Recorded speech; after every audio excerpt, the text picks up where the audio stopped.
Hello students, welcome to my YouTube channel math में I am Sumit Bansal. Last lecture में हमने composition function पढ़ लिया था कि कैसे इसको फाइंड करते हैं। तो ये नेक्स्ट क्वेश्चन है, फर्स्ट का थर्ड फोर्थ मैंने करने के लिए दिया था, सबने कर लिया होगा। एफ ऑफ जी और जी ऑफ एफ हमें फाइंड करना है। तो एफ ऑफ जी कैसे फाइंड करते हैं? जी एक्स पर हम क्या ऑपरेट करते हैं? F x. जी एक्स पर हम क्या ऑपरेट करते हैं? F x. तो जो जी एक्स है मेरा वो कैसा फंक्शन है वो लिखेंगे। जी एक्स मुझे क्या दे रखा है? Mode x. क्या दे रखा है? Mode x. इस मोड एक्स पर क्या ऑपरेट करना है? एफ ऑपरेट करना है। तो देखो एफ एक्स कैसा फंक्शन है? आइडेंटिटी फंक्शन है कि यहाँ अगर एक्स लिखा हुआ है तो एक्स आएगा, यहाँ वाई लिखा हुआ है तो वाई आएगा, यहाँ टू है तो क्या आएगा? टू। तो हमारे पास यहाँ मोड एक्स है तो बाहर भी क्या आ जाएगा? Mode x. तो ये हमारा हो गया एफ ऑफ जी। अब फाइंड करना है जी ऑफ एफ। तो जी ऑफ एफ क्या होगा? एफ एक्स पे जी को ऑपरेट करना है। तो एफ एक्स मेरे पास क्या है? एफ एक्स मुझे कितना गिवन है? एक्स। तो एफ एक्स की वैल्यू मैंने एक्स लिख दी और जी एक्स तो मुझे गिवन है ही कितना है? Mode x. तो देखो ये दोनों सेम आ गए ना, यहाँ पर देखो ये दोनों के क्या आ गए? इक्वल आ गए। तो जब कभी भी ये इक्वल हो तो इस टाइप के फंक्शंस को क्या बोलते हैं हम? इक्विवेलेंट फंक्शन, या फिर हिंदी में आप कह सकते हो तुल्य फलन। आगे शायद किसी क्वेश्चन में पूछेगा भी कि कौन से फंक्शन जो है इक्विवेलेंट है, वो बताना है अपने को, ठीक है। तो देखो नेक्स्ट क्वेश्चन हमारे पास क्या है? ए हमें एक सेट दे रखा है एबीसी और बी में क्या है? यूवीडब्ल्यू। एफ जो है वो ए से बी में है, जी जो है वो बी से ए पर है। और एफ जो है वो किस टाइप से डिफाइन है वो भी दे रखा है कि ए जाता है वी पर, बी जाता है यू पर, इस टाइप से डिफाइन है। तो ये मैंने बता दिया क्या मतलब है कि ए पर जब एफ लगाएंगे तो वी आएगा। हमें क्या चाहिए? एफ ऑफ जी चाहिए। क्या चाहिए? एफ ऑफ जी। तो देखो सबसे पहले एफ ऑफ जी कहाँ से कहाँ तक होगा ये मैंने आपको देखना बताया था कि सबसे पहले आप जी को देखोगे, जी कहाँ से कहाँ है? तो जी कहाँ है? बी से ए। तो जी कहाँ से कहाँ है? बी से ए पर। फिर ए पर हम क्या लगाएंगे? एफ। तो ए पर जब एफ लगेगा तो एफ ए को कहाँ भेज देगा? बी पर। तो ए कहाँ चला जाएगा? बी पर। यानी कि एफ ऑफ जी जो है आपका वो बी से बी में फंक्शन है।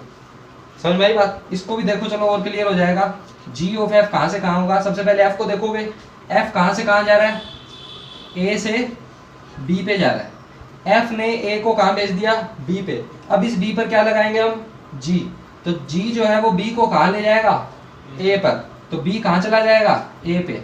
तो जी ऑफ एफ ए से शुरू हुआ और ए पे ही चला गया। तो ये तो फंक्शन है ए से ए में, ये फंक्शन है बी से बी में। अब ये हमने निकाला क्यों है? इसका रीजन देखना क्या है कि इसको मुझे इस टाइप से लिखना है। तो यहाँ पर हम वो वाली वैल्यू लिखते हैं जो हमारी डोमेन में होती है, बताया था मैंने, ठीक है। तो एफ ऑफ जी कहाँ से शुरू हो रहा है? बी से। कहाँ से शुरू हो रहा है? बी से। तो बी के अंदर वैल्यू क्या है? You V W. तो यू कहाँ जाएगा और v कहाँ जाएगा, w कहाँ जाएगा, ये हमें देखना है, ठीक है। तो देखो कैसे करेंगे इसको।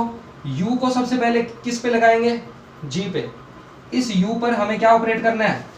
एक एक एलिमेंट बता देता हूँ, चलो ज़्यादा दिक्कत हो रही है तो। हमें क्या निकालना है? f ऑफ g, ठीक है। फंक्शन मैंने बता दिया क्या होगा। f ऑफ g पर u की वैल्यू, f ऑफ g पर v की वैल्यू, f ऑफ g पर w की वैल्यू। ये चीज समझ में आएगा कि यहाँ पर यू वी डब्ल्यू क्यों लिख रहे हैं, एबीसी क्यों नहीं लिखा? क्यों लिख रहे हैं? क्योंकि एफ ऑफ जी जो है वो मेरा बी से बी में है और बी के अंदर है कौन? You V W. तो वैल्यू किसकी रखेंगे? यू वी डब्ल्यू की। तो देखो सबसे पहले इसका मतलब क्या है कि फंक्शन पहले ऑपरेट कौन सा होगा? जी वाला। तो जी ऑफ यू क्या है आपका वो बताओ कि यू पे जब जी लगाते हैं, यू पे जब जी लगेगा तो वो कहाँ चला जाएगा?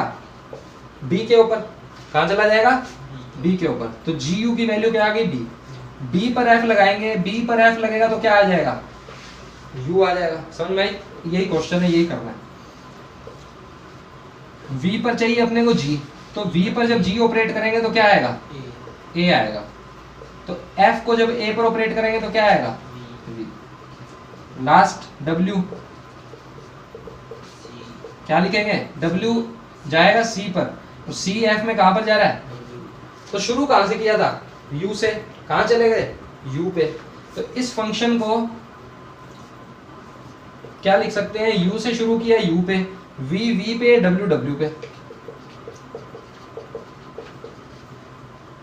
बस हो गया, समझ में आ गया?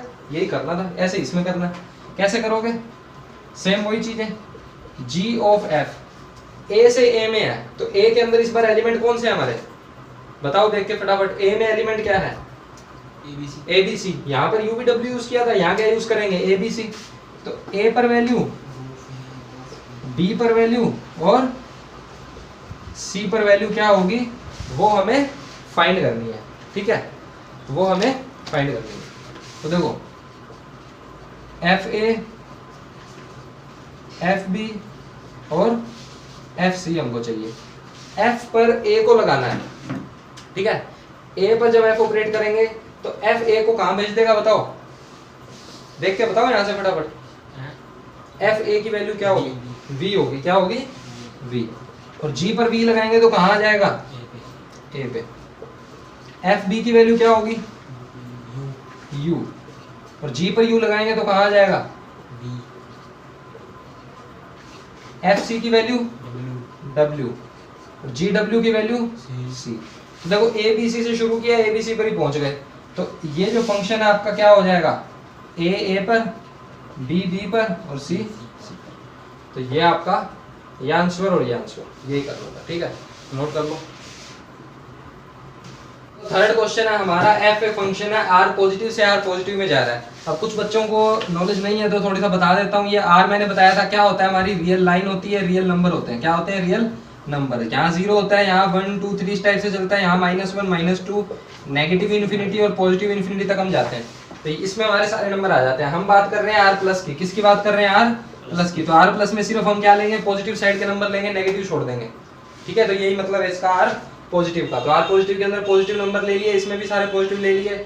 डोमेन को डोमेन सेम है तो टेंशन लेने की जरूरत नहीं है, ये दोनों के दोनों डिफाइन हो गए। हमें दोनों ज्ञात करने हैं और अगर दोनों इक्वल है तो बताना है कि वो इक्विवेलेंट है या नहीं है। मैं बता चुका हूँ, अगर ये दोनों इक्वल आएंगे तो वो इक्विवेलेंट होंगे यानी तुल्य होंगे, अदरवाइज नहीं होंगे। तो सबसे पहले एफ ऑफ जी निकालना है। तो जी एक्स की वैल्यू क्या है, उस पर हम एफ लगाएंगे। तो जी एक्स की वैल्यू मेरी क्या दे रखी है, रूट एक्स। क्या दे रखा है मुझे, रूट एक्स। क्या दे रखा है, रूट एक्स, ठीक है। तो रूट एक्स मुझे इसकी वैल्यू दे रखी है, तो रूट एक्स पर एफ लगाना है। तो एक्स का हम क्या कर देते हैं, स्क्वायर। तो इस एक्स की जगह पर मैं क्या लिख दूंगा, रूट एक्स का स्क्वायर। समझ में आ गई बात। तो रूट एक्स का यहाँ पर हमें क्या करना है, स्क्वायर करना है। चलो एक और इसका करते हैं आगे, आप बताना कि ये इक्वल होगा या नहीं होगा। जी ऑफ एफ आ गया, क्या आ गया, जी ऑफ एफ। तो एफ एक्स जो है वो मेरे पास क्या है, एक्स स्क्वायर। एफ एक्स मेरे पास क्या है, एक्स का स्क्वायर। अब देखो जरा ध्यान से, इस एक्स स्क्वायर पर मुझे क्या ऑपरेट करना है, जी ऑपरेट करना है। तो जी का काम क्या है कि जो भी एक्स होता है उसका रूट कर देता है ये। तो एक्स स्क्वायर का क्या हो जाएगा, रूट हो जाएगा। तो अब आप बताओ कि यहाँ अंदर रूट है, स्क्वायर बार है, और यहाँ अंदर स्क्वायर है, रूट बार है। तो क्या ये दोनों इक्वल है, इक्वल है। कैसे, क्योंकि ये इक्वल किसके आ जाएगा, एक्स के, और ये भी किसके इक्वल आ जाएगा, एक्स के। क्या ना, किसके इक्वल आ जाएगा, एक्स के। यहाँ प्लस माइनस की कुछ बच्चों को दिक्कत हो सकती है जो ज्यादा होशियार है, लेकिन उनके लिए मैं बता दूं कि यहाँ पर आर प्लस से आर प्लस पे हम जा रहे हैं। तो ये जो एक्स है ना, ये हम पॉजिटिव ही ले रहे हैं। क्या ले रहे हैं, पॉजिटिव। अगर कोई सोच रहा हो कि यहाँ अगर मैं -2 रख लूँ तो फिर -2 का रूट का स्क्वायर करेंगे तो यहाँ -2 ही बचेगा, और यहाँ -2 का स्क्वायर कर देंगे 4, और 4 का रूट 2 होता है। लेकिन नेगेटिव वैल्यू तो हम ले ही नहीं सकते, इसने बोला है। तो ये दोनों क्या आ रहे हैं, हमारे इक्वल आ रहे हैं। इक्वल आ रहे हैं तो फंक्शन कैसे होंगे, तुल्य होंगे। तो यहाँ लिख दो, चूंकि f of gx is equals to g of fx, so imply क्या हो गया, इक्विवेलेंट है, फंक्शन जो है तुल्य है, ठीक है ना। तो क्वेश्चन को पोज कर, तो देखो क्वेश्चन हमारा एफ और जी फंक्शन है आर से आर में, और एफ एक्स और जी एक्स हमें दे रखे हैं किस टाइप के हैं, और एफ ऑफ जी और जी ऑफ एफ निकालना है। और इसने यहाँ पर बोला जी ऑफ जी भी निकालो। तो ये फोग और गोफ तो था, अब ये गोग क्या आ गया, कुछ बच्चे सोच रहे हैं। तो देखो कुछ भी नहीं है, इसमें क्या होता है, जी पर एफ को लगाते हैं, इसमें एफ पे जी को लगाते हैं। इसमें जी बार जी जो है 2 बार ऑपरेट हो जाएगा, जी पे दोबारा जी लगा देंगे, और एक्स की जगह 1 लिखा है तो हम भी 1 उसमें पुट कर देंगे, तो आंसर आ जाएगा कुछ ना कुछ। तो सबसे पहले एफ ऑफ जी निकालते हैं, क्या होगा। तो यहाँ पर क्या लिखेंगे, जी ऑफ जी एक्स लिखेंगे सबसे पहले, जी एक्स पर एफ लगाना है। तो जी एक्स की वैल्यू मुझे क्या दे रखी है, 1/3 x माइनस 4। क्या दे रखी है, 1/3 x माइनस 4। अब फंक्शन के अंदर f के अंदर जहां x है उसकी जगह पर मुझे क्या लिखना है, 1/3 x माइनस 4। तो ये मुझे लिखना था इस x की जगह पर, बाहर क्या लिखना है, 3 मल्टीप्लाई में और प्लस में क्या लिखना है, 4। 3 से 3 कैंसिल हो गया, क्या रह गया, x। तो क्या बच गया यहाँ पर, x। f of g find करते हैं। तो सबसे पहले आपको क्या लिखना है, fx, फिर क्या लिखना है, g। तो fx की वैल्यू कितनी है, 3x प्लस 4। तो g के अंदर जहां x है उसकी जगह पर ये लिख दोगे। तो g लिख लो पहले 1/3 x, x की जगह पर क्या लिखना है, 3x प्लस 4, और फिर वहां पर क्या है, माइनस का 4। -4 प्लस 4 कैंसिल हो गए। देखो x की जगह पर हमें क्या लिखना था, 3x प्लस 4, तो वो वाला हमने लिखा है, और -4 का -4 है ये, ठीक है। तो ये +4 ये वाला है, वो नहीं है। कैंसिल हो गया 4 से 4, 3 से 3 कैंसिल हो गया, क्या रह गया x। तो ये हमने निकाल लिया। इक्वल है दोनों तो इक्विवेलेंट होंगे, तुल्य होंगे, ठीक है। लेकिन इसने पूछा नहीं, लेकिन फिर भी आपको पता कि होंगे। अब इसने क्या पूछा है, g ऑफ g पूछा है। क्या पूछा है, g ऑफ g, यानी कि सबसे पहले g1 की वैल्यू निकालो, फिर उस पे 1 निकालो। तो सबसे पहले मुझे क्या चाहिए, g1 चाहिए। तो यहाँ मैं निकाल लेता हूँ कि g1 क्या होगा। तो इस क्वेश्चन में जहाँ x के प्लेस पर क्या लिख देंगे, 1 लिख देंगे। -1 नहीं 1, सबसे पहले मुझे g1 चाहिए ना, तो यहाँ 1 लिखा है, तो यहाँ भी क्या लिखेंगे 1। तो 1 माइनस क्या हो गया, ये 4 हो गया। फाइनल आंसर बोल रहे थे क्या, -1। अच्छा, 1 - 4 क्या हो जाएगा, -3, और ये कितना आ गया, -1, ठीक है। तो अब g1 की वैल्यू क्या आ गई मेरी, -1। तो अब इस g1 की जगह पर मैं क्या लिखूंगा, -1। अब इस -1 पर दोबारा क्या लगाना है, g लगाना है। तो इस x की जगह पर मैंने -1 लिखा है, तो इस x की जगह पर भी क्या लिखेंगे, -1। तो आंसर क्या आ जाएगा, माइनस का 5/3, ठीक है। तो बस यही बतानी तीनों चीजें, कर लो नोट। तो देखो इस क्वेश्चन के अंदर हमें f, g और h जो है दे रखा है। f, g और h हमें दे रखा है, तीनों के तीनों r से r में है। fx मुझे x² दे रखा है, g मुझे cos दे रखा है, और hx की वैल्यू 2x + 3 है। अब देखो यहाँ पर इसने 3 फंक्शन दे दिए कि सबसे पहले तो f है आपके पास, इस f पर क्या लगाओ, g लगाओ, फिर उस g पर क्या लगाओ, h लगाओ। तो इसको मुझे कैसे लिखना है, सबसे पहले h है, h किस पर लगेगा, g पर, g किस पे लगेगा, f पर, और f किस पर लगाना है, √2π पर। x की जगह पर √2π लिख रखा है। तो ये चीज मुझे फाइंड करनी है। तो सबसे पहले मुझे इसकी वैल्यू चाहिए। तो देखो फंक्शन में x की जगह पर क्या लिखा हुआ है, √2π, और fx है क्या कि x का स्क्वायर हो जाता है। तो यहाँ x है, तो यहाँ पर भी x आ रहा है, तो हमारे पास √2π है, तो √2π का क्या हो जाएगा, स्क्वायर। तो कितना आ जाएगा, 2π। तो f √2π की वैल्यू क्या आ गई, तो एक ब्रैकेट कम कर दो, यहाँ पर हमारे पास क्या आ गया, g, और इस पूरे की वैल्यू क्या आ गई, 2π। अब काफी आसान दिख रहा है क्वेश्चन। अब मुझे क्या चाहिए, g 2π की वैल्यू, किसकी चाहिए, g 2π की वैल्यू। तो gx क्या है, cos x, x की जगह क्या लिखना है, 2π।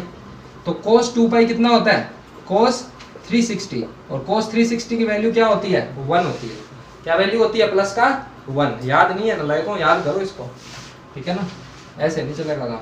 12th में हो गया, तो 1 आ गई इसकी वैल्यू। तो g 2π की जगह पर क्या लिख देंगे, 1 लिख देंगे।